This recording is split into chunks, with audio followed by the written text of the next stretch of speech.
The house had been built, you know, brick by all of us.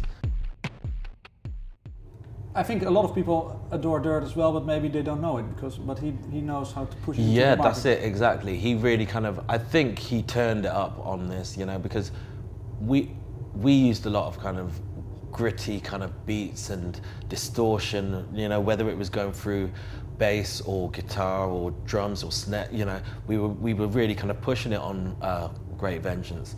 And on this one, it seems to me that Jim kind of pulled out more. He pulled out a lot more, you know, for the house that Dirt built, you know, and just, but he taught us so much. He taught us a lot of tricks, okay, so you know, as to how we can get away with like applying more dirt, but it's seemingly like it's less. Can you maybe just briefly explain, maybe to people, what your definition of Dirt is? I think my definition of dirt is just, you know, it being just in the moment, you know, it being in the moment. And it's kind of like, you might have a drum sound, I might just have Chris on a drum sound just like with one mic, you know, and you know what, for my sins, I may have just put it just a little too close to the bass drum. And so I'm getting a lot of bass drum and I'm getting a lot of snare, but I'm not getting that much hat, you know? But we can still work with that, you know? We can still work with that. But that doesn't mean to say that you scrap that, you know? You work with it because there may be something in that, you know, something within the distortion, something within that lower kind of frequency that is just so beautiful. It's so dirty, but it's so beautiful, you know?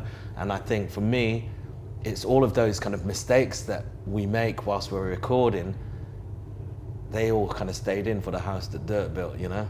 But how, for Jim, it's his profession, so he knows what he's doing. Yeah, sure. How is it then for you to work with a professional like that? When does he stop you, and when does he say we have to get more or less? Okay, well, when we were kind of writing the demos and all of the songs for the house that Dirt built, the way that we describe it is that we built the house. The house had been built, you know, brick by all of us.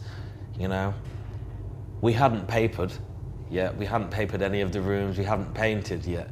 You know, so Jim kind of comes through when it's like 70% finished, and he kind of said, "Yo, why don't you try that? You know what would look nice in this room? You know, this kind of paint or this kind of wallpaper.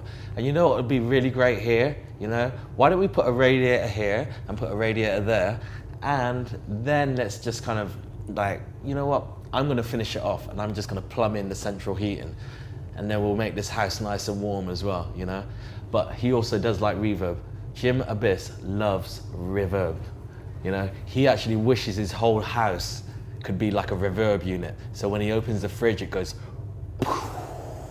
Little springs everywhere. yeah, it's just like, you know, but yeah, how he kind of does it, he understood what we were trying to do immediately. And like I say, he came in and he didn't want to change anything. He just wanted to embellish, you know, and just make the songs as strong as they possibly could. And like I said, he taught us hundreds of tricks as to kind of what will probably go into our next record as well, you know?